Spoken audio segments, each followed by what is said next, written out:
षड्यंत्र करते हैं।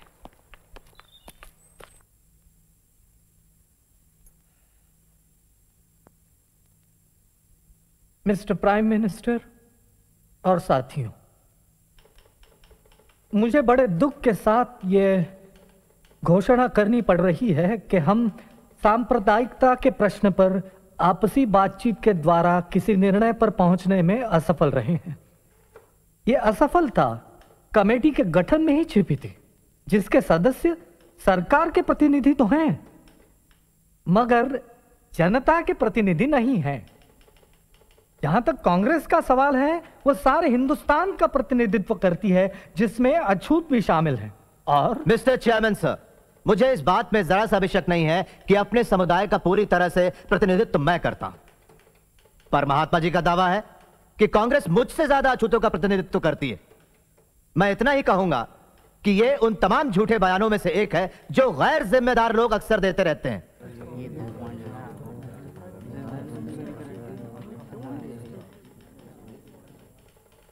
ऐसे टेलीग्राम पिछड़ी जातियों के लोग मेरे पास देश के कोने कोने से भेज रहे हैं।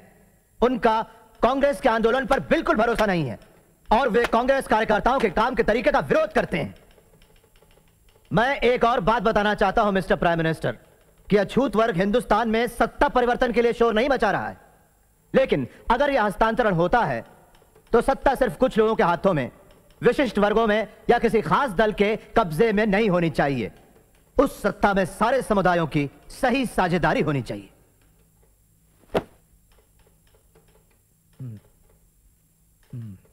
मुझे पूरा विश्वास है कि छुआछूत अब बिल्कुल खत्म होने वाली है और स्वतंत्र निर्वाचन क्षेत्र देने से यह कलंक बना रहेगा।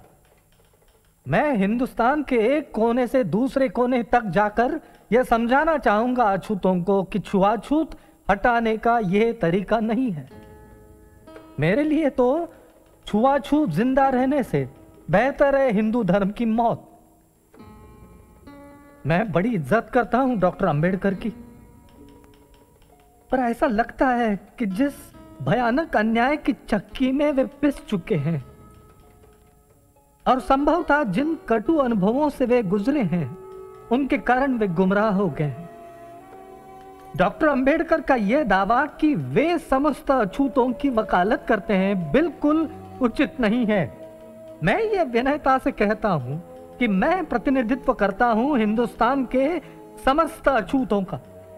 अछूतों के राजनीतिक अधिकारों की जो लोग बातें करते हैं, अपने हिंदुस्तान को कतई नहीं जानते। प्राणों की बाजी लगाकर इस तरह के राजनीतिक बंटवारे का मैं विरोध करूंगा।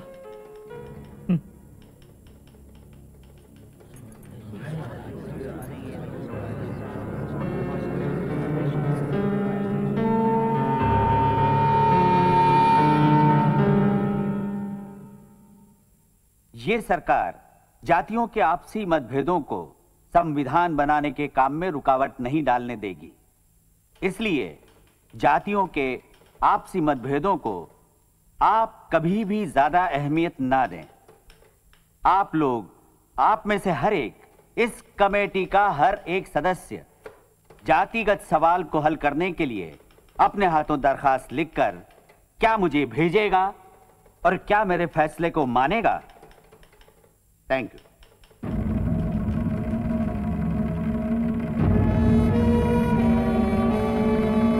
ब्रिटेन के पंत प्रधान मिस्टर मैकडोनाल्ड ने पिछड़ी जातियों को स्वतंत्र निर्वाचन क्षेत्र देने की घोषणा की है। यरोडा जेल में महात्मा गांधी ने कहा कि हिंदुओं का बंटवारा करने वाले इस निर्णय का वे तीव्र विरोध करेंगे।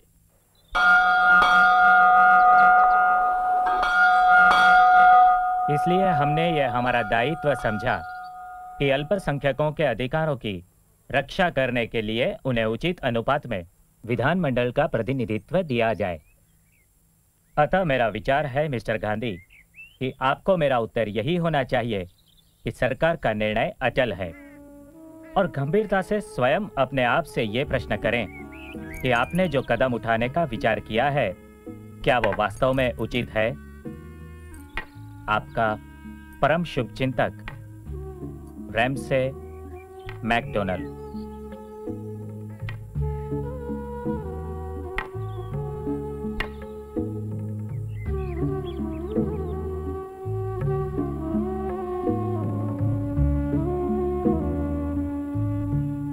मैकडोनल्ड के अलग चुनाव क्षेत्र की बात गांधी जी ने तो कभी मानी नहीं। लेकिन मुसलमान, सिख और ईसाइयों को तो अलग चुनाव क्षेत्र दिए गए हैं।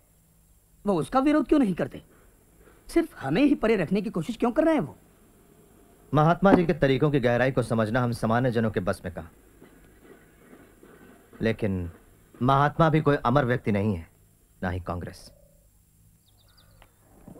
महात्मा जी का विरोध करने के बजाय आप ये क्यों नहीं मान लेते कि वो छुआछूत दूर करने की बात को गंभीरता से ले रहे हैं?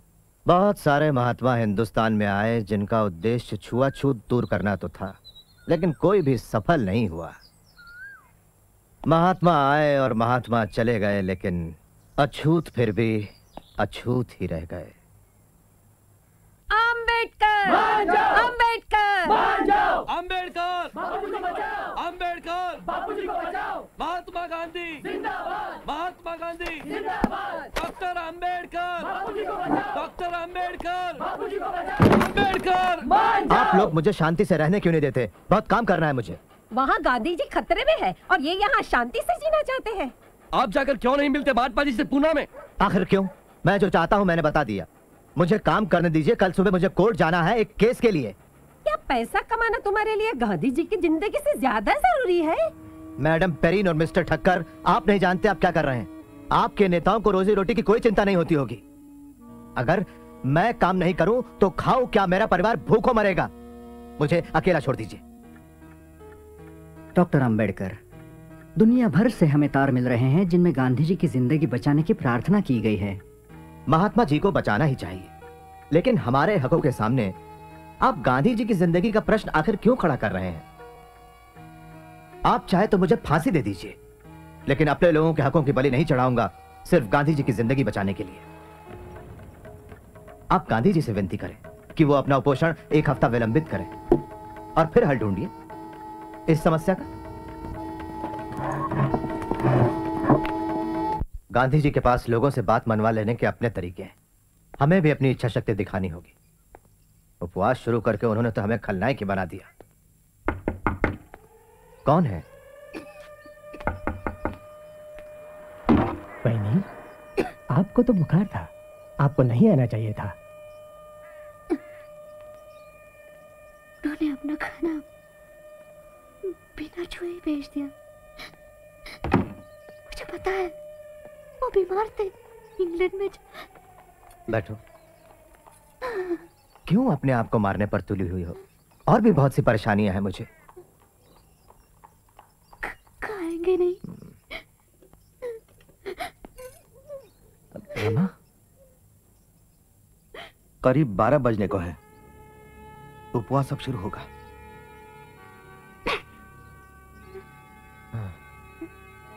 बाबू, धन्यवाद।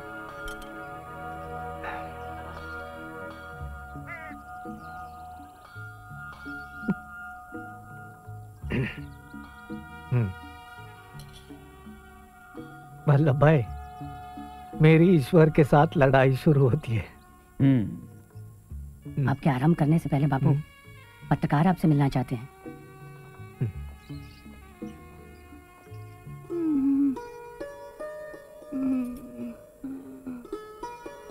रमा, अरे आप लेटे रहो, आराम करो। आपके लिए खाना लाती हूँ। नहीं रमा, तुम मत उठो, मैं खाना लाती हूँ। लेटी रहो। तुम दवाई तो ले रही हो ना? क्यों लड़ रहे हैं आप गांधी बाबा से? ये तो मेरे भाग्य में, ना लड़ो तो हमेशा ऐसे ही रह जाएंगे।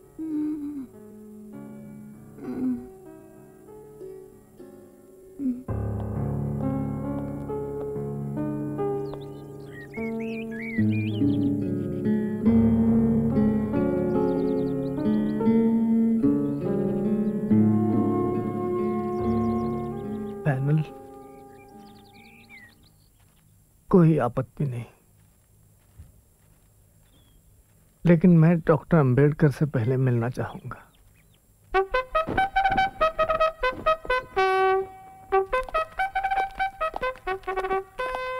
नमस्ते। नमस्ते। चलिए।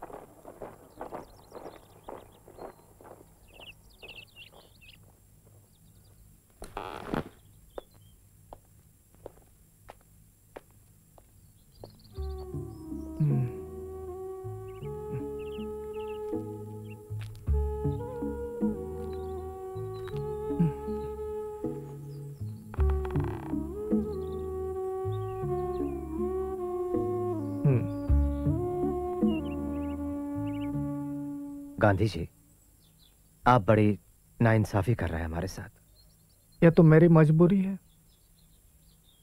आपका क्या सुझाव? मुआवजा, अलग चुनाव क्षेत्र की मांग छोड़ने का। मैं समझ गया। आरक्षित सीटें, पर उनकी संख्या में समझौता होना चाहिए। मेरी बात सुनो अंबेडकर, मैं सदैव आपके साथ हूं। आप अछूत हो जन्म से, मैंने खुद को अछूत मानना अपना लिया है। आप मुझे बचाना चाहते हैं, मैं जानता हूं। जी गांधी जी, मैं अलग चुनाव क्षेत्र की बात पर अड़ नहीं रहा हूं सिद्धांतों की वजह से। हमारा मानना है कि अल्पसंख्यक विधानमंडल में भेजने के लिए ऐसे लोग छांटें जो सिर्फ नाम के नहीं, उनके असली प्रतिनिधि हो। बहुत अच्छे, लेकिन ऐसा क्यों कि कुछ सीटों के लिए पैनल और कुछ के लिए सीधा चुनाव? इससे तो एक अनैसर्गिक विभाजन हो जाएगा शोषित पीड़ित वर्गों में, और आपस में बंटवारा भी। क्यों ना पैनल के द्वारा प्रारंभिक चुनाव करें सभी सीटों के लिए? ठीक है, सभी सीटों के लिए पैनल मंजूर है मुझे। शाबाश। अब पैनल बनाओ 5 का बजाय 2 के। मैं आपको वचन देता हूं अंबेडकर, आज से मेरी पूरी जिंदगी इस देश से छुआछूत को जड़ से मिटाने के लिए ही अर्पित होगी। अब बाकी बातें विस्तार से इन साथियों के साथ। मैंने अपने बाकी साथियों से बात की है। प्रांतीय सभा के लिए वो लोग 126 से ज्यादा सीटें देने के लिए राजी नहीं होंगे। लेकिन हम लोग 197 सीटों की मांग पर अडिग हैं।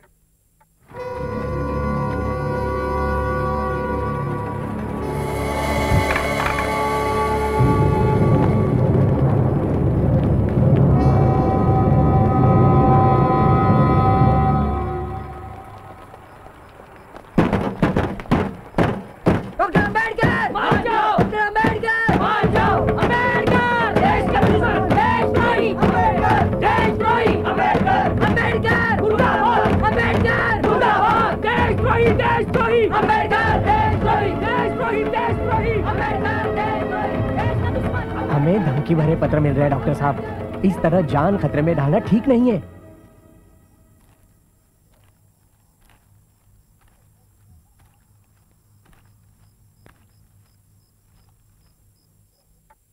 तो हम सहमत हैं 148 सीटें देने के लिए, और हिंदू सीटों में से 10% सेंट्रल असेंबली में। लेकिन प्राथमिक चुनाव की व्यवस्था 10 साल के अंत में खत्म होनी चाहिए, और आरक्षित सीटों का सवाल अगले 15 साल तक जनमत से तय किया जाना चाहिए। डॉक्टर अंबेडकर, आरक्षित सीटें और अलगाव का पाप बढ़कर महापाप हो जाएगा अगर हम उसे खत्म करने का जिम्मा पीड़ित वर्ग की मर्जी पर छोड़ दे। और जनमत संग्रह के लिए 15 साल का समय मांग रहे हैं आप।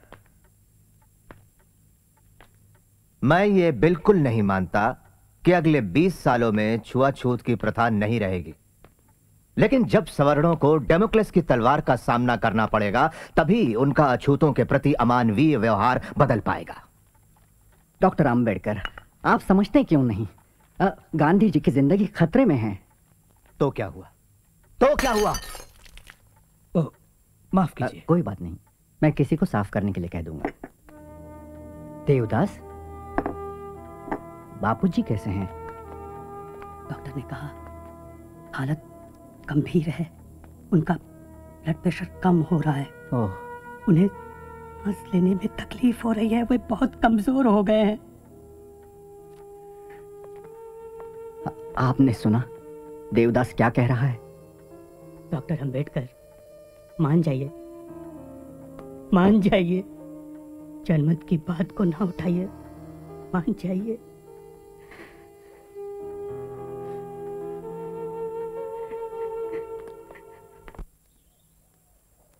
मैंने इनकी बहुत सारी बातें मान ली हैं बापूजी। 197 से 150 सीटों पर आ गया। केंद्रीय विधानमंडल में 18% और पैनल में 4। मैं मानता हूं कि इस वजह से छुआछूत की प्रथा 15 या 20 सालों में गायब नहीं हो जाएगी। मेरा प्रस्ताव है कि इस मसले पर 10 सालों में पीड़ित वर्गों का मत संग्रह करा लिया जाए, लेकिन ये लोग इसका विरोध कर रहे हैं। आपको मतलब इससे सवर्णों की धीरज की अग्नि परीक्षा हो जाएगी? विचार बुरा नहीं, पर इतना इंतजार क्यों करे? क्यों न 5 साल में? सवर्णों के अछूतों पर सदियों से किए हुए अत्याचारों के खिलाफ अछूतों के अंदर जो पीड़ा और नाराजगी है, क्या उसे बयान करने की जरूरत है? तब भी आप सोचते हैं बापूजी कि 5 साल? जानता हूं आपको हक है अपने बचाव की मांगे करने, पर अपनी इस मृत्युशैया पर लेटे हुए मैं आपसे उदारता की अपेक्षा रखता हूं। थोड़ी मोहलत मांगता हूं सवर्णों के लिए। उनका ईमान अब जागने लगा है अंबेडकर। कानूनी उपाय करेंगे इस वक्त तो फिर हृदय परिवर्तन और आत्मशुद्धि के इस कार्य में विलंब हो जाएगा। लेकिन बाबूजी, ठीक है, जन्म, लेकिन 5 साल के अंदर।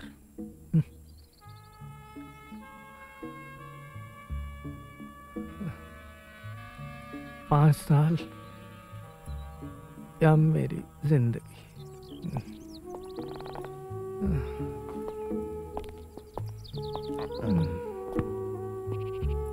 डॉक्टर अम्बेडकर, हमें अब चलना चाहिए।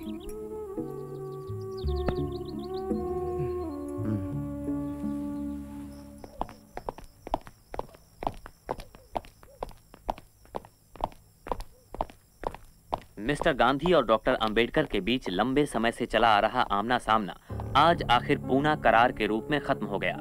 डॉक्टर ने इस पर जनमत संग्रह की शर्त के बिना दस्तखत करना कबूल कर लिया है।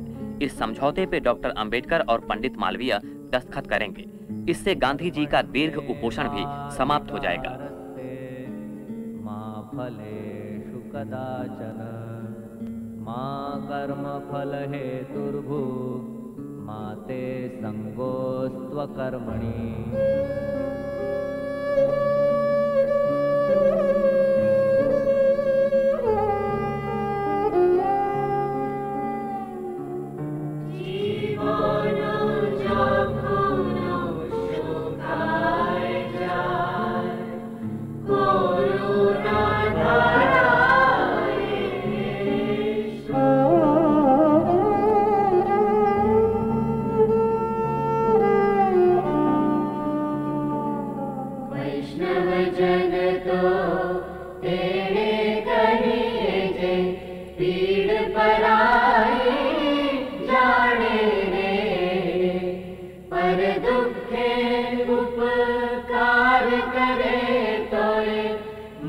अभिमान ना आड़े रे वैष्णव जन तो।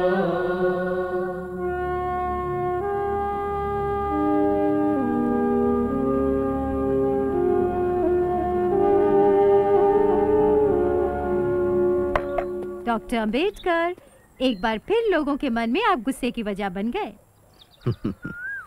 मैं क्या कहूं मिस एप्स्टाइन, ये मेरा दुर्भाग्य है। इसमें कोई अतिशयोक्ति नहीं कि आज इस देश के हिंदुओं के दिल में सबसे ज्यादा नफरत मेरे लिए है।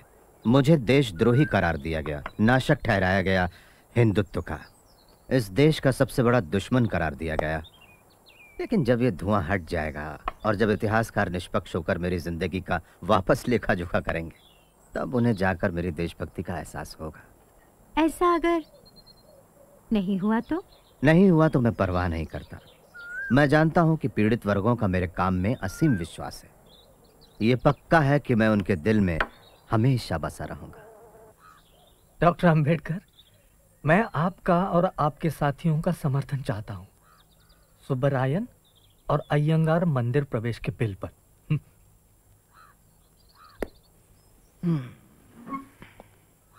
मान लीजिए मैं मंदिर प्रवेश बिल को स्वीकार कर लूं, लेकिन चातुर्वर्ण और जाति प्रथा के विरुद्ध संघर्ष करूं, आप कौन सा पक्ष लेंगे? और अगर मैं चातुर्वर्ण को स्वीकार कर लूं, तो आपकी उसको लेकर क्या व्याख्या होगी?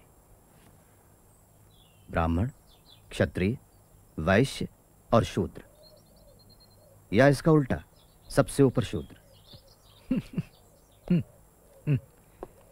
डॉक्टर अंबेडकर, मैं एक हिंदू हूं इसलिए नहीं कि मैंने हिंदू के घर जन्म लिया, बल्कि इसलिए ये मेरी इच्छा है और विश्वास है।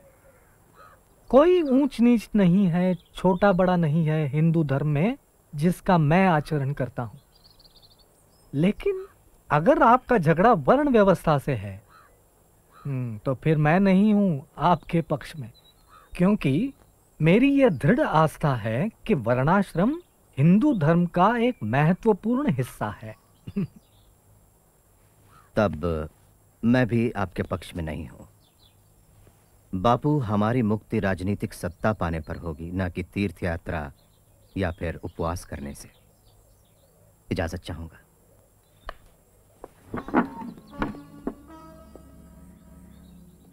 वैसे मैं एक राय दूं, हमेशा इस उपवास रूपी हथियार का इस्तेमाल ना करें। आपकी जिंदगी कीमती है, देश को जरूरत है आपकी।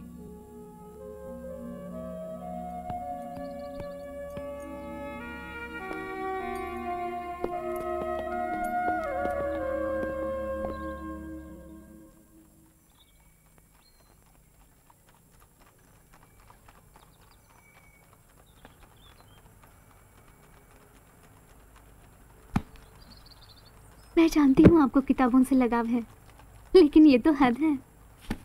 आपने किताबों के लिए घर बनवाया है? अगले सप्ताह मुझे फिर लंदन जाना है, जॉइंट पार्लियामेंट्री कमेटी के लिए।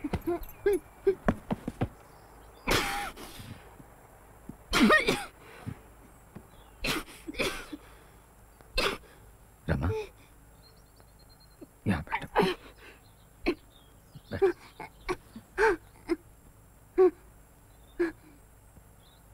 मेरी एक इच्छा है साहब।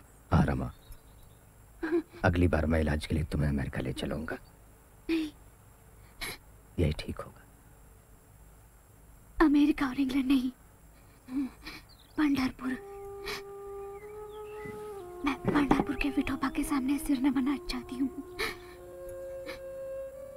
मेरी इतनी सी इच्छा पूरी नहीं करेंगे? भगवान विठोबा निजी जाति के लोगों को दर्शन नहीं देता। ऐसे भगवान के पास क्यों जाएं, जो कि हमें आशीर्वाद भी नहीं देना चाहता? नासिक में मंदिर प्रवेश के लिए आप लड़े थे। हाँ, लेकिन वो लड़ाई हमारे हकों की थी, भगवान के दर्शन के लिए नहीं। अगर वो हमें हिंदू मानते हैं तो भगवान के दर्शन पर भी हमारा हक होना चाहिए। मैं और अछूतों की तरह दूर से ही दर्शन कर लूंगी। नहीं नहीं रामा, नहीं। समझने की कोशिश करो रामा, जो भक्तों के बीच भेदभाव करें वो भगवान नहीं, पत्थर है। हमारा भगवान हमारे हृदय में है। उस भगवान के पास जाकर हमें अपने आप को छोटा नहीं करना चाहिए, जिसे हमारी परवाह नहीं। अपने पंढरपुर हम खुद बनाएंगे रामू। हाँ? प्रिय भावराव, लॉ कॉलेज के प्रिंसिपल के रूप में मैं सिलेबस में कुछ सुधार लाने की कोशिश कर रहा हूं। मैं अपने लोगों के प्रति अपने कर्तव्य और अपने घर के प्रति अपनी जिम्मेदारी के बीच फंस गया हूं।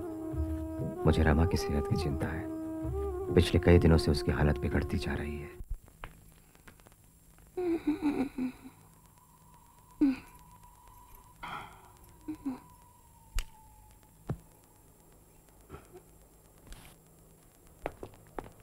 बहुत कोशिश की मैंने।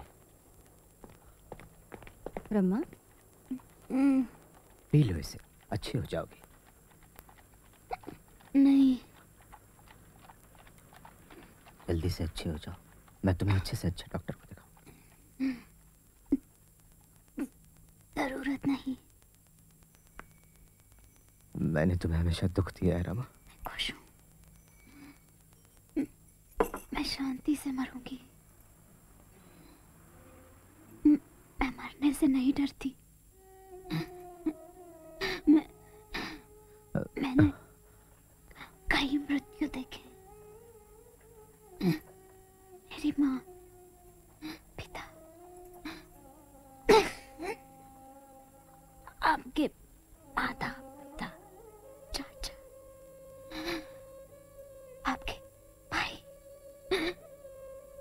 हमारे 4 बच्चे,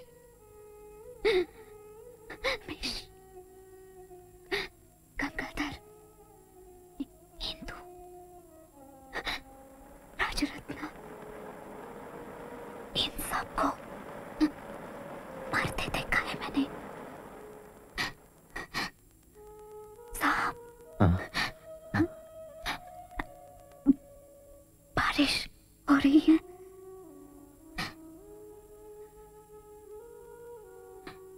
हाँ, हो रही है।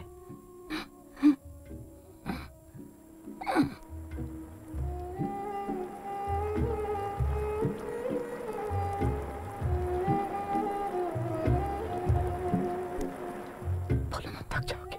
मुझे तुम्हारी जरूरत है। तुम्हें पता नहीं मैं कितना अकेला हूं।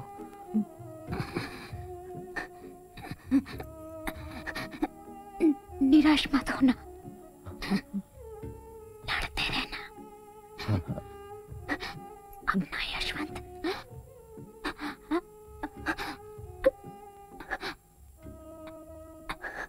रमा,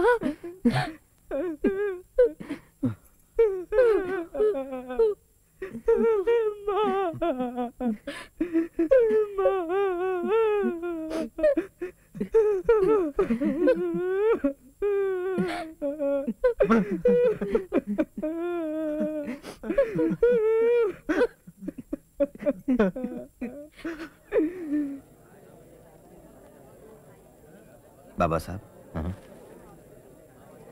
हजारों लोग इंतजार कर रहे हैं, तो अब चलें?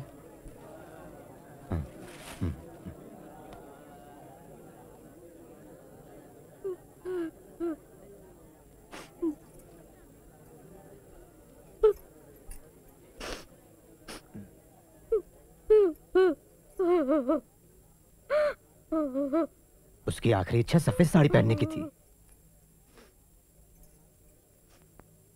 बाबा साहब, प्रथा तो हरी साड़ी पहनाने की है।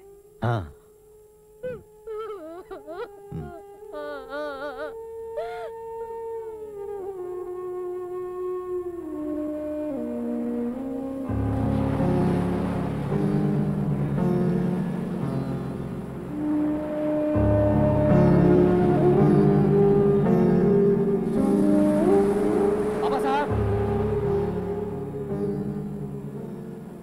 बाबा साहब, कहिनूर गांव के 400 अछूत मुस्लिम धर्म स्वीकार कर रहे हैं।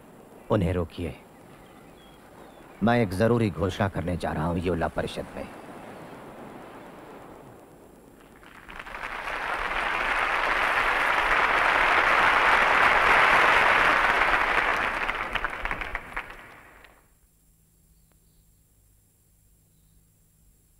मेरे अभागे भाइयों और बहनों, जब मैं मुड़कर अपने आंदोलन के 10 सालों पर नजर डालता हूं तो भविष्य के लिए चिंतित हो जाता हूं। बहुत हो चुका, अब हम चुपचाप नहीं बैठेंगे। समय आ गया है जब हम इन दमन और तिरस्कार की जंजीरों को तोड़ दें। जात पात के इस दलदल से बाहर निकल आइए जिसने हमें बद से बदतर जिंदगी दी। इन सामाजिक बेड़ियों को तोड़कर बाहर निकल आइए और चुन लीजिए ऐसे धर्म को जो हमें बेहतर अवसर और समानता का अधिकार दे। दुर्भाग्य से मैं एक हिंदू अछूत के रूप में पैदा हुआ। इसे रोकना तो मेरी शक्ति से बाहर था, लेकिन इन अपमानजनक परिस्थितियों में जीने से इनकार करना मेरी शक्ति में शामिल।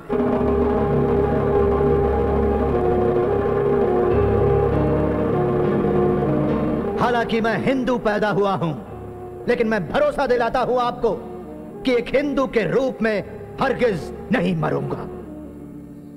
डॉक्टर भीमराव अंबेडकर की जय! डॉक्टर भीमराव अंबेडकर की जय! डॉक्टर भीमराव अंबेडकर की जय! डॉक्टर भीमराव अंबेडकर की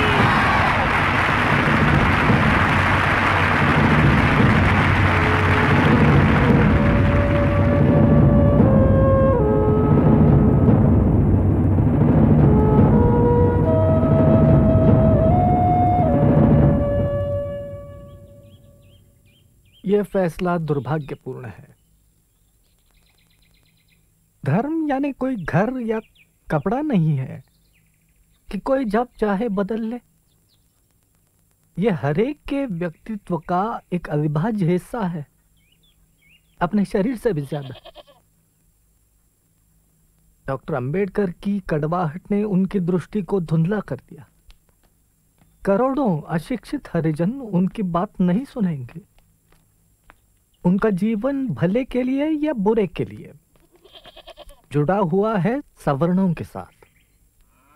डॉक्टर अंबेडकर की कसौटी पर तो हर धर्म खोटा ही साबित होगा। लेकिन अखबार वालों को मेरा कहना भी नोट करना चाहिए कि भविष्य में विद्वान डॉक्टर जो भी लेबल अपने ऊपर लगाएं, वो ऐसे व्यक्ति हैं जो इतिहास में अपना विस्मरण नहीं होने देंगे। बाबा साहब, चक्कर? मुझे मारना चाहते हो? थोड़ी सी। बेवकूफ। डायबिटीज, कड़ू नीम के पत्ते खाओ और हो सके तो उन्हें उबाल कर 1/4 पियो हर सुबह। इतनी कड़वी दवा? सारी जिंदगी कड़वा पनी तो निकलता रहा हूं। अब आप वही हमें निगलवाना चाहते हैं। डॉक्टर साहब, आपका हमें छोड़ना बहुत बड़ा धक्का होगा हिंदुत्व के लिए। धक्का? मुझे ताज्जुब हुआ मिस्टर प्रधान। हम गंदे अछूत तो सब कुछ अपवित्र करते आए हैं, यहाँ तक कि आप जैसे आर्यों को भी। क्या हमारे जाने से आपके धर्म की सारी गंदगी दूर नहीं हो जाएगी? बाबा साहब, बात सिर्फ आपके बाहर जाने की नहीं है। इससे भविष्य में हिंदुओं का बहुत भारी नुकसान होगा। कोई फर्क नहीं पड़ेगा मसूरकर महाराज। हिंदुस्तान का इतिहास ऐसे ही चलता रहेगा। हिंदू ही अपने देश में अल्पसंख्यक बन जाएंगे तब नहीं। तो ठीक है, फिर सवर्ण हिंदू कसम खाएं कि एक नियत समय में वो छुआछूत की भावना से मुक्त हो जाएं। क्या ये इतना आसान है?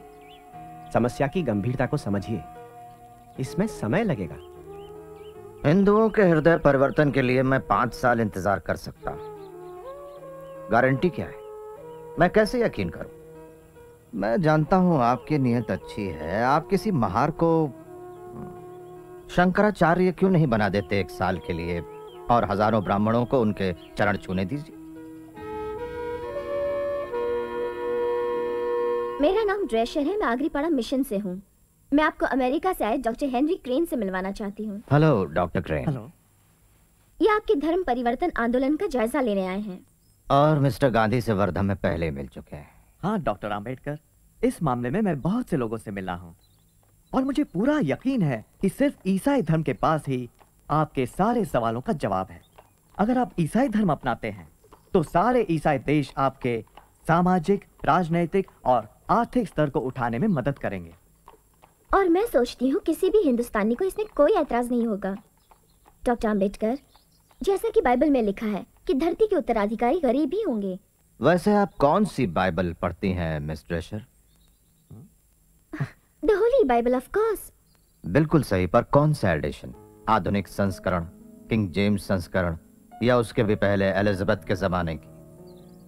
मिस ड्रेशर, क्या आपने कभी कमेंट्रीज ऑन द बाइबल पढ़ी है? कुक की लिखी, उसमें बाइबल का अच्छा विश्लेषण है। हाँ, वो भी पढ़िएगा। लाइफ ऑफ जीसस रना के लिखी हुई और खलील जिब्रान की Jesus the son of man. इन सब किताबों में आपको क्रिश्चियन धर्म के अलग अलग पहलू नजर आएंगे। डॉक्टर अंबेडकर, हम आपको पूना के मेथोडिस्ट चर्च के मिशन में और वार्षिक समारोह में शामिल होने का हार्दिक आमंत्रण देते हैं। कोशिश करूंगा। बाबा साहब, मुस्लिम भारत आपका और आपके अछूत साथियों का इस्तकबाल करता है और हम वादा करते हैं कि अछूतों को पूरी बराबरी मिलेगी। सियासी, मुआशरती, इक्तिसादी और मजहबी हक भी मिलेंगे। जैसा आप जानते हैं बाबा साहब, हमारा धर्म एक ही भगवान में विश्वास करता है, एक कमकार, और सारे अनुयायियों को एक ही नजर से देखता है। पिछड़ी जाति के धर्म परिवर्तन के मामले में ये आपकी सारी जरूरतों को पूरा करेगा। महाबोधि सोसाइटी से ये टेलीग्राम आया है। डॉक्टर अंबेडकर, आप और आपके साथियों का बुद्ध धर्म स्वीकारने के लिए हार्दिक स्वागत, जो कि आशिया के बड़े भाग में फैला है। धर्म परिवर्तन करने वालों को हम समान अधिकार देंगे। हम लोगों में किसी भी प्रकार का जाति भेद नहीं है। हमारे कार्यकर्ता आपसे मिलेंगे, हमें सूचना भिजवाई।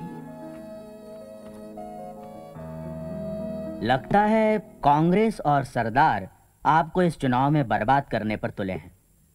आपने सरदार पटेल का वक्तव्य नहीं पढ़ा? हाँ, हम धर्म बदलेंगे तो सांप्रदायिक समझौते में कोई आरक्षण नहीं मिलेगा। देखिए डॉक्टर, मैं यहाँ आपके एक मित्र के नाते नहीं आया। मैं आपके सामने हूँ एक अधिकृत प्रतिनिधि हिंदू महासभा का। हम जानते हैं आपका दृष्टिकोण और आपकी देशभक्ति। हम जानते हैं आप कभी भी मुस्लिम या क्रिश्चियन धर्म नहीं अपनाएंगे। नहीं, पर आप ये किस आधार पर कह रहे हैं? मेरी देशभक्ति को आपके प्रमाण पत्र की जरूरत नहीं, और मैं इस देश के इतिहास और संस्कृति को आपसे बेहतर जानता हूं। मेरा मानना है कि हमारे इन दो धर्मों को अपनाने से राजनीतिक और सांस्कृतिक समीकरणों में बुनियादी फेरबदल आ जाएगी डॉक्टर मंजे। लेकिन इससे हमें क्या मतलब? हमें क्या फर्क पड़ता है इससे? डॉक्टर, हम अपना पूरा जोर लगा देंगे आपको आरक्षण दिलाने के लिए, भले ही आप सिख धर्म क्यों न अपना लें। हिंदू महासभा इसके लिए पूरी तरह वचनबद्ध होगी। तुम बहुत चालाक हो बूढ़े ब्राह्मण, घुस बैठिए। प्रिय भावराव, क्या तुमने मेरे धर्म परिवर्तन के फैसले पर डॉक्टर मुंजे की परेशानी गौर की? कुछ लोगों ने मुझसे पूछा है कि धर्म परिवर्तन से हमें क्या फायदा होगा। मेरा उन्हें यह जवाब है कि जैसे भारत के लिए स्वराज जरूरी है, वैसे ही अछूतों के लिए धर्म परिवर्तन जरूरी है। दोनों का आंतरिक उद्देश्य एक ही है, आजादी की चाह। कांग्रेस कमेटी ने महात्मा गांधी के अहिंसा के सिद्धांत को दोहराते हुए ब्रिटेन को युद्ध में समर्थन देने का फैसला किया है, मगर सिर्फ इसी शर्त पर कि वो हिंदुस्तान को पूर्ण स्वराज्य देने का विश्वास दिलाए। दूसरी तरफ डॉक्टर अंबेडकर का स्वतंत्र मजदूर पक्ष फैसिज्म के खिलाफ ब्रिटेन की लड़ाई को पूरा और बेशर्त समर्थन दे रहा है।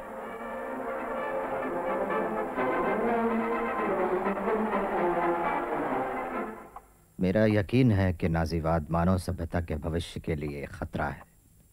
ये एक युद्ध है तानाशाही और प्रजातंत्र के बीच। ऐसी तानाशाही जो नैतिकता पर नहीं बल्कि वर्ण श्रेष्ठता के घमंड पर आधारित है। कांग्रेस इस बात को नहीं समझ रही है। क्या वो ब्रिटिशों की जगह नाजियों को बुलाना चाहते हैं?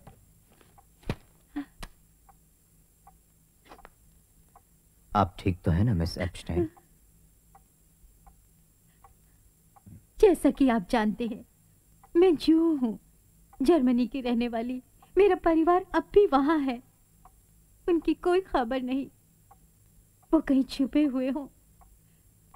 मुझे फिक्र हो रही। मुझे आपसे हमदर्दी है। डॉक्टर अंबेडकर ने आज अपने विचार व्यक्त करते हुए कहा कि ब्रिटिश सरकार के साथ सत्ता बांटना कोई गलत काम नहीं है। उन्होंने ये भी कहा कि ब्रिटिश सरकार के समर्थन के बिना मजदूरों की समस्या का समाधान ढूंढना और पीपल्स एजुकेशन सोसाइटी की स्थापना करना मुश्किल हो जाता। प्रिय मिस ड्रेशर, एक बुरी खबर है, एनी नहीं रही। मैं उससे किए वादे के मुताबिक बाइबल पर अपनी किताब नहीं लिख सका, लेकिन मैंने उसे एक वैसी ही महत्वपूर्ण किताब समर्पित की है कांग्रेस और गांधी ने अछूतों के साथ कैसा बर्ताव किया, और मुझे खुशी है कि उसने मरने से पहले उस किताब को स्वीकार किया। नहीं बाबा साहब, राग भूप में मध्यम का उपयोग नहीं होता। साधा प ग रे सारे ग। अब हम साथ में कोशिश करें, चलें?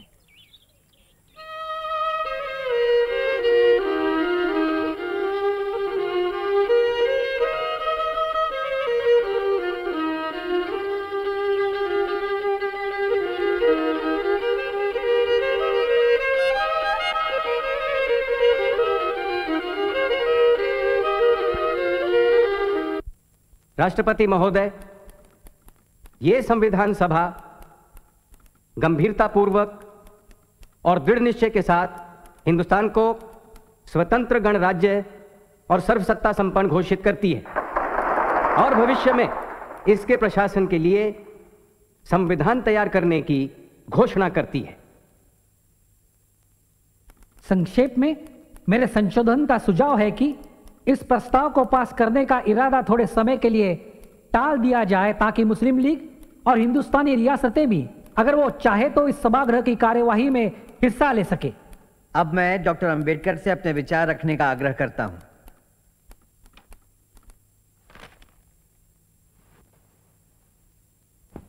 अध्यक्ष महोदय, मैं आपका हार्दिक आभारी हूं कि आपने मुझे प्रस्ताव पर बोलने का मौका दिया। मैं जानता हूं कि आज हमारे बीच आर्थिक, राजनीतिक और सामाजिक तौर पर फूट है।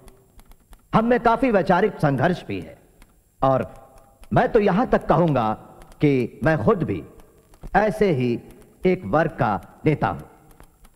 लेकिन महोदय, इसके बावजूद मुझे पूरा विश्वास है कि दुनिया की कोई भी ताकत, कोई भी शक्ति इस देश को एक होने से नहीं रोक सकती। हालांकि मुस्लिम लीग इस बात पर जोर दे रही है कि हिंदुस्तान का बंटवारा कर दिया जाना चाहिए, लेकिन एक दिन उनको यह बात जरूर समझ में आएगी कि हिंदुस्तान का बंटवारा उनके हित में नहीं, बल्कि अखंड भारत उनके लिए ज्यादा बेहतर होगा।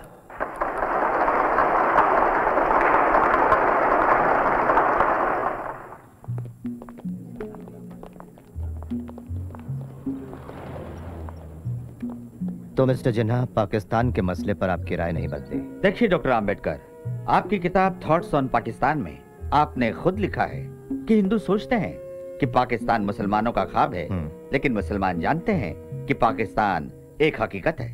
नहीं मिस्टर जिन्ना, मैं ये दो राष्ट्रों वाली बातों के खिलाफ हूँ। हमें इस देश में रहकर ही अल्पसंख्यकों के हितों के लिए लड़ना चाहिए। लेकिन अब वो हालात नहीं रहे। अब पाकिस्तान एक सच्चाई है।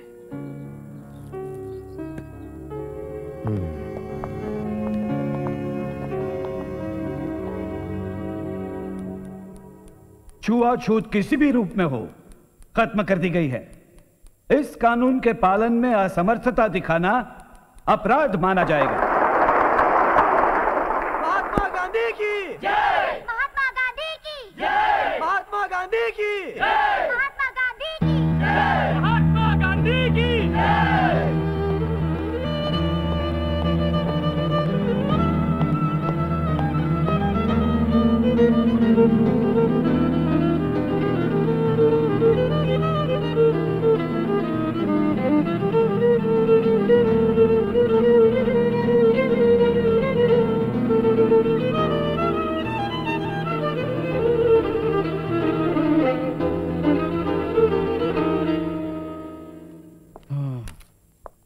आपको कई परेशानियां हैं बाबा साहब। Diabetes, arthritis, high blood pressure, neuritis, कई परेशानियां हैं। आपको सावधानी बरतनी होगी बाबा साहब। खैर, मैं कुछ दवाइयां लिख देता हूं।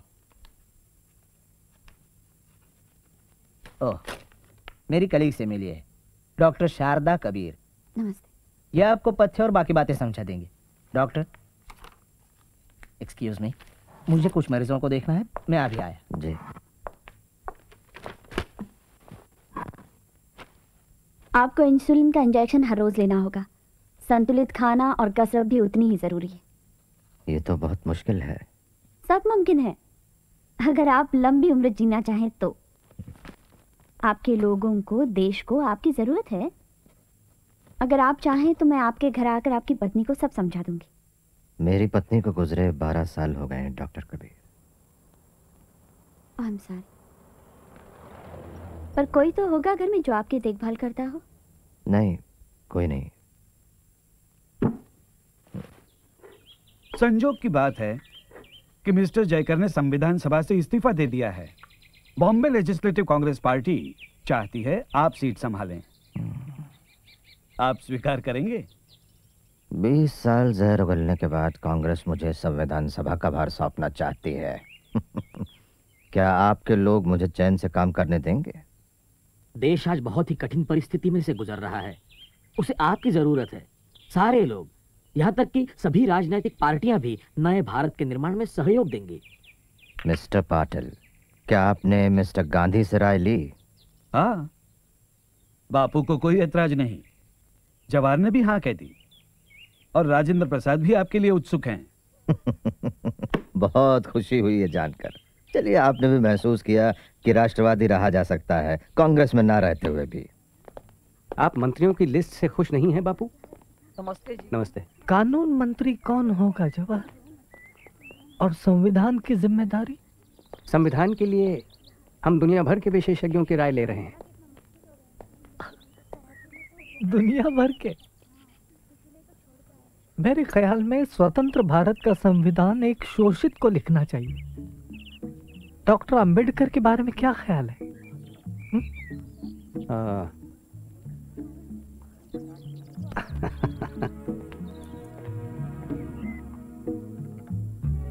हाँ, इतिहास ने ये जिम्मेदारी हमें सौंपी है। लगता है मेरे मरने तक इस खून खराबे का बोझ मेरी आत्मा पर बना रहेगा। खैर, काम की बात करें। आप जानते हैं कि आपको मैंने यहां क्यों बुलाया है? मैं चाहता हूं कि आजाद हिंदुस्तान की राष्ट्रीय सरकार में आप शामिल हों। आपको मंजूर है? ये सब इस बात पर निर्भर करेगा जवाहरलाल कि कौन सा विभाग मुझे। कानून? वहां काम तो काफी होगा ना? बहुत है, फिक्र मत कीजिए। कई नए कामों को कानूनी जामा पहनाना है। हाँ, हिंदू कोड बिल जो कि अधूरा पड़ा है। नहीं, उसका फैसला भी हमें जल्दी करना है। मैं खुश हूं, हम साथ काम करेंगे। प्रिय भावराव, हिंदुस्तान आज एक आजाद देश है, मगर क्या वो अपनी आजादी सलामत रख पाएगा? क्या अलग अलग और परस्पर विरोधी विचारधारा वाली राजनीतिक पार्टियां हिंदुस्तान को अपनी अपनी जाति और धर्म से ऊपर रख पाएंगी? हमें अपनी आजादी की रक्षा अपने खून की आखिरी बूंद तक करनी चाहिए। कितनी बढ़ गई आपकी ब्लड शुगर? अब और मीठा नहीं। चाय कौन बनाता है आपके लिए? वो लोग कोशिश करते हैं। ना ना, ये सब और नहीं चलेगा। कोई फल या चावल बिल्कुल मत खाइए, कम से कम 15 दिन। अगले हफ्ते आपका चेकअप करेंगे। दिल्ली में ड्राफ्टिंग कमेटी की मीटिंग है, मुझे वहां 1 हफ्ता रहना पड़ेगा। पता नहीं दिल्ली में आपकी देखभाल कौन करेगा। प्रिय चित्रे, संविधान की रूपरेखा तैयार करने का मेरा काम काफी बढ़ गया है। दूसरी तरफ मेरी सेहत मुझे ज्यादा बोझ लेने से रोकती है। तुम्हारे सुझाव पर कि मैं अपनी सेहत की देखभाल के लिए किसी का आधार लूं, मैंने गौर किया है।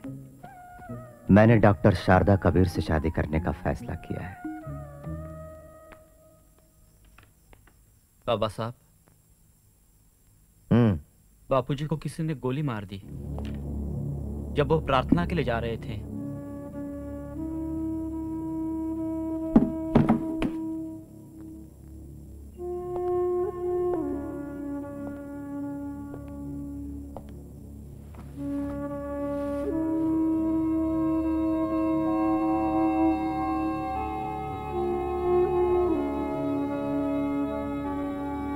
ओम मणि पद्मे, ओम मणि पद्मे।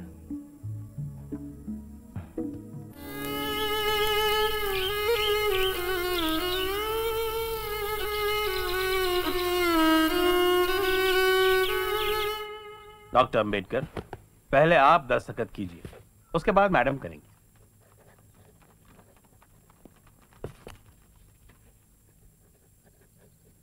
अब मैं आप दोनों को पति पत्नी घोषित करता हूं।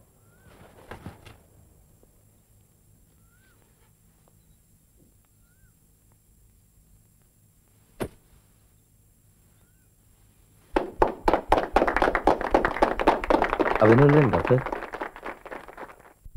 राष्ट्रपति महोदय, सर, मैं ड्राफ्टिंग कमेटी द्वारा निश्चित की हुई संविधान की रूपरेखा को प्रस्तुत करता हूं और निवेदन करता हूं कि इस पर विचार किया जाए।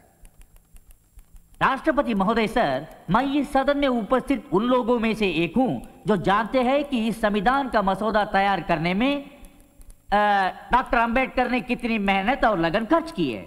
शायद सदन को पता हो कि उसके द्वारा मनोनीत 7 सदस्यों में से एक ने इस्तीफा दे दिया और उसकी जगह किसी और को नहीं लिया गया। एक सदस्य थे अमेरिका में, तो उनकी जगह भी खाली रही, और एक और सदस्य अपने कुछ कामों में, राज्य के कामों में व्यस्त रहे, इसलिए उनकी जगह भी खाली रही।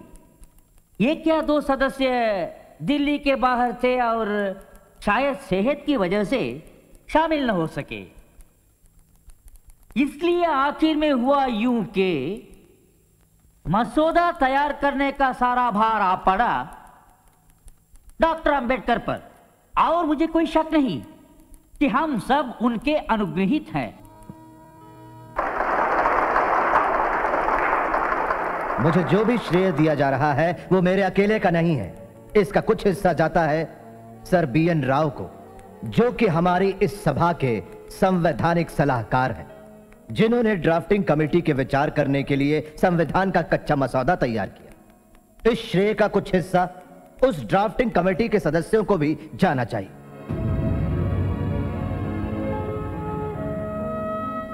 मैं यहां पर संविधान की अच्छाइयां गिनाने नहीं जाऊंगा, क्योंकि मुझे लगता है कि संविधान कितना भी अच्छा क्यों ना हो, वो अंततः बुरा साबित होगा अगर उसे इस्तेमाल में लाने वाले लोग बुरे होंगे, और संविधान कितना भी बुरा क्यों ना हो, वो अंततः अच्छा साबित होगा अगर उसे इस्तेमाल में लाने वाले लोग अच्छे हों। इसलिए जनता और उसके राजनीतिक दलों की भूमिका को संदर्भ में लाए बिना संविधान पर कोई भी निर्णय देना या कोई भी टिप्पणी करना मेरे विचार में व्यर्थ होगा। धन्यवाद।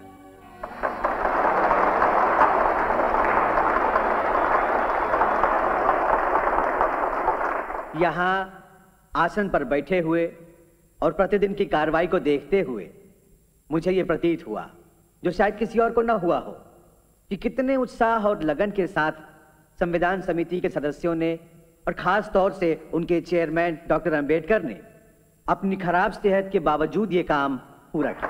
कांग्रेस के अंदर और बाहर के तमाम गुटों के कड़े विरोध के बावजूद नेहरू उस विवादास्पद हिंदू कोड बिल को पास करने के पूरी तरह पक्ष में हैं, जिसे डॉक्टर अंबेडकर ने पेश किया था और जिसका लक्ष्य महिलाओं की स्थिति सुधारना है। डॉक्टर अंबेडकर का विश्वास है कि एक प्रबुद्ध समाज की पहचान उसकी महिलाओं की स्थिति से होती है।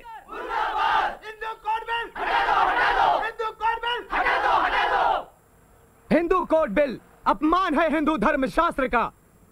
यह एक बहुत बड़ा कलंक है हमारे रूढ़ी परंपराओं और शास्त्रों पर।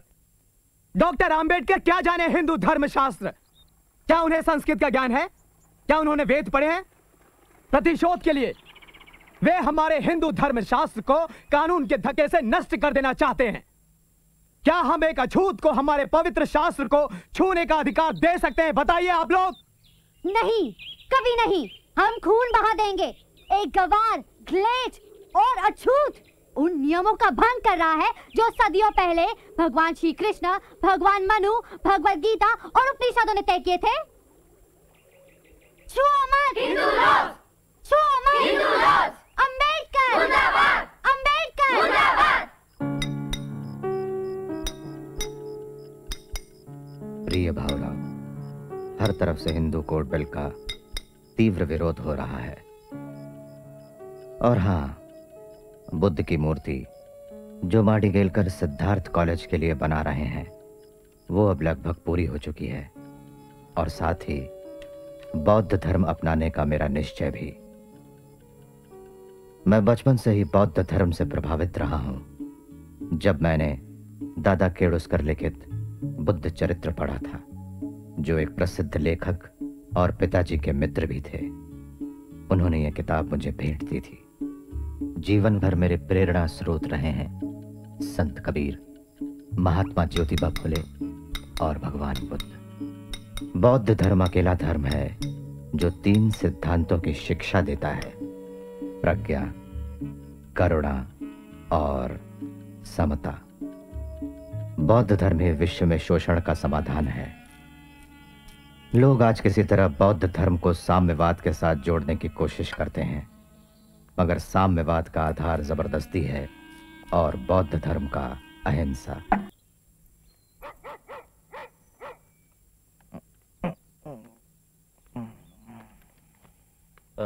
बाबा साहब, प्रधानमंत्री जी के कार्यालय से।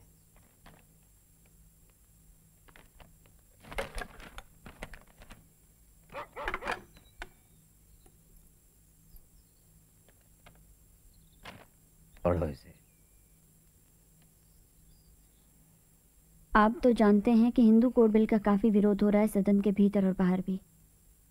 बेहतरीन इरादों के बावजूद भी ये इस सेशन में पास नहीं हो सकता।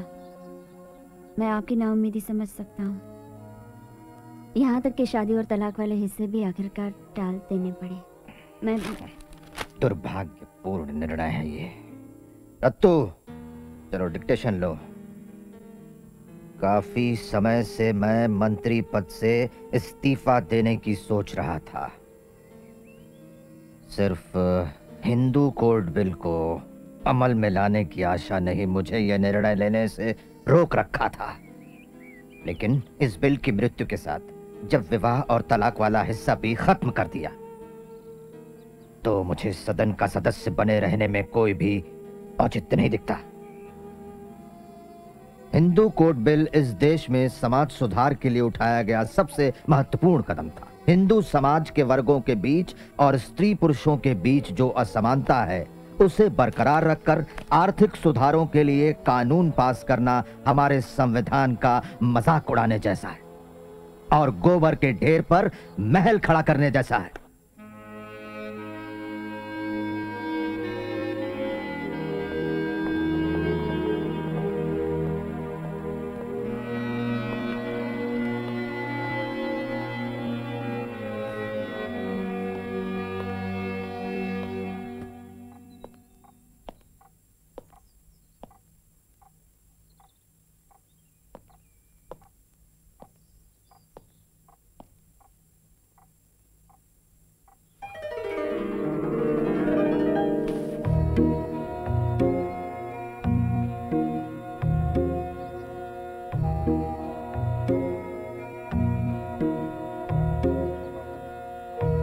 वामन राव गोड बोले, मुझे विश्वास है कि एक दिन मानवता को बचाने के लिए न सिर्फ भारत बल्कि पूरी दुनिया बौद्ध धर्म स्वीकार करेगी।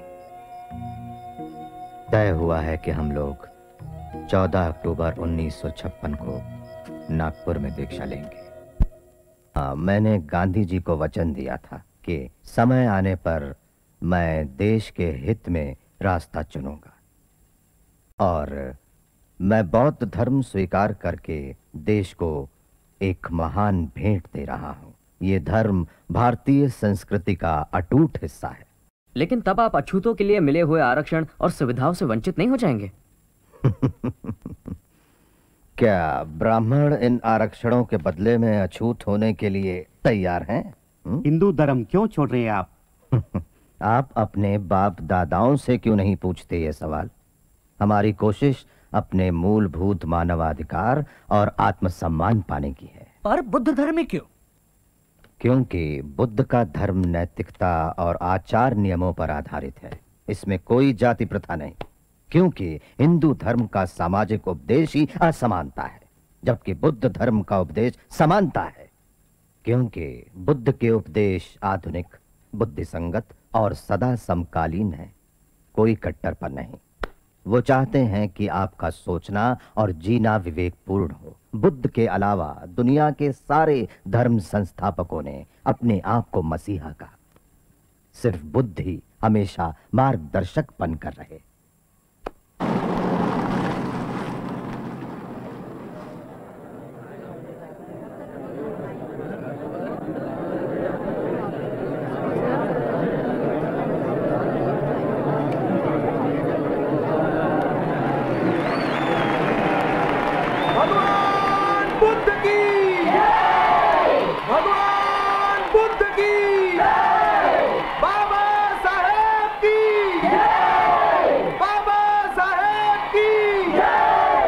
भगवान बुद्ध की जय। भगवान बुद्ध की जय। भगवान बुद्ध की जय।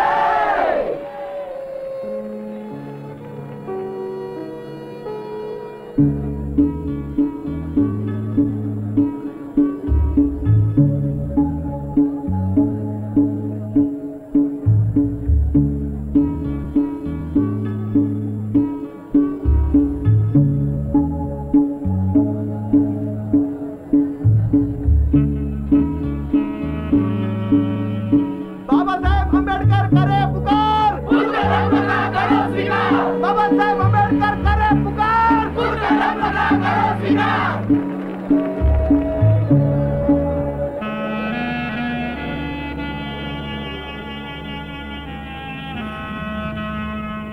नमो तस्सा भगवतो अरहतो सम्मा संबुद्धस्सा।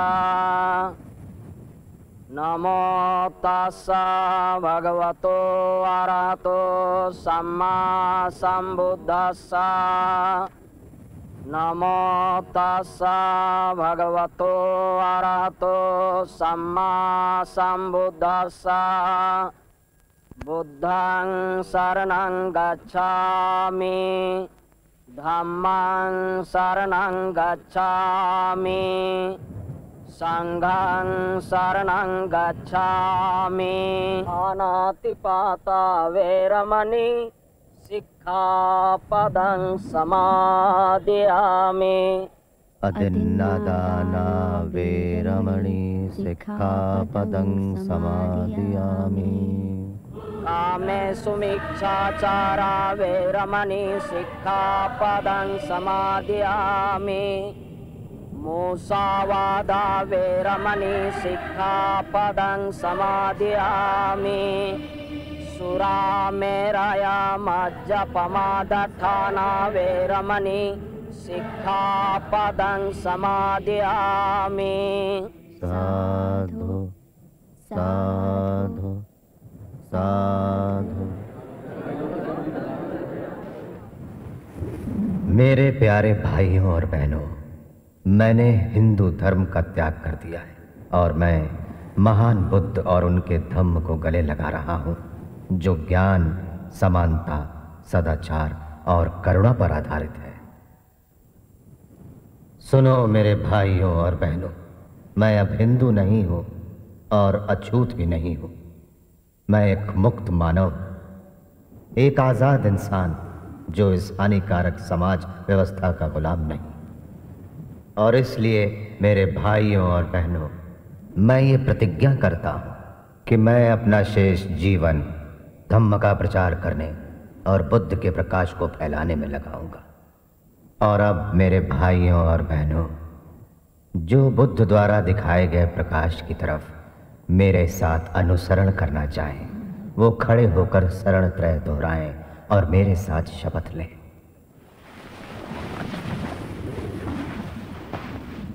मैं भगवान बुद्ध के बताए हुए 10 नीति वचनों का पालन करूंगा। मैं भगवान बुद्ध के बताए हुए 10 नीति वचनों का पालन करूंगा। मैं सारे पशुओं के साथ करुणा का व्यवहार करूंगा। मैं सारे पशुओं के साथ करुणा का व्यवहार करूंगा।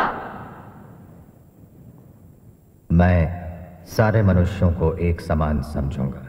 मैं सारे मनुष्यों को एक समान समझूंगा। मैं गौतम बुद्ध के धम्म का स्वीकार करूंगा और अपना पुराना धर्म छोड़ दूंगा, जो मनुष्य जाति की प्रगति में बाधक है और जो मनुष्य को घृणा की नजर से देखता है।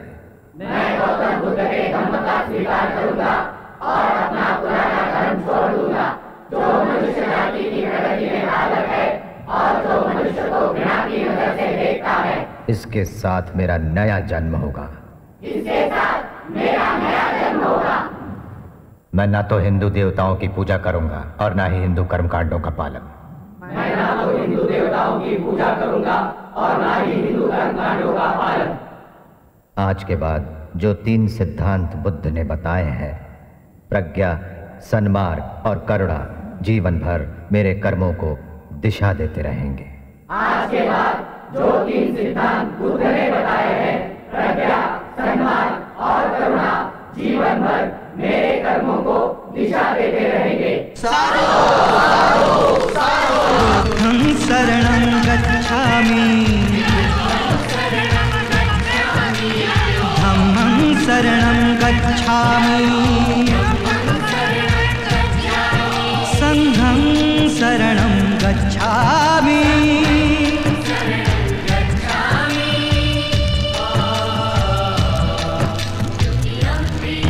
बुद्धं शरणं गच्छामि, धम्मं शरणं गच्छामि, संघं शरणं गच्छामि।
पानातिपाता वीरमणि, पानातिपाता वीरमणि, सिक्खापदं समादयामि। अदन्नदाना वीरमणि, सिक्खापदं समादयामि। कामेषु मिच्छाचारा वीरमणि, सिक्खापदं समादयामि।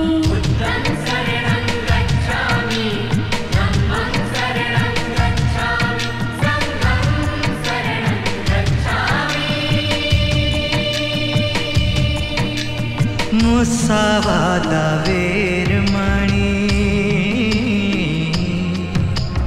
मुसावादा वीरमणि, सिक्खापदं समादयामि।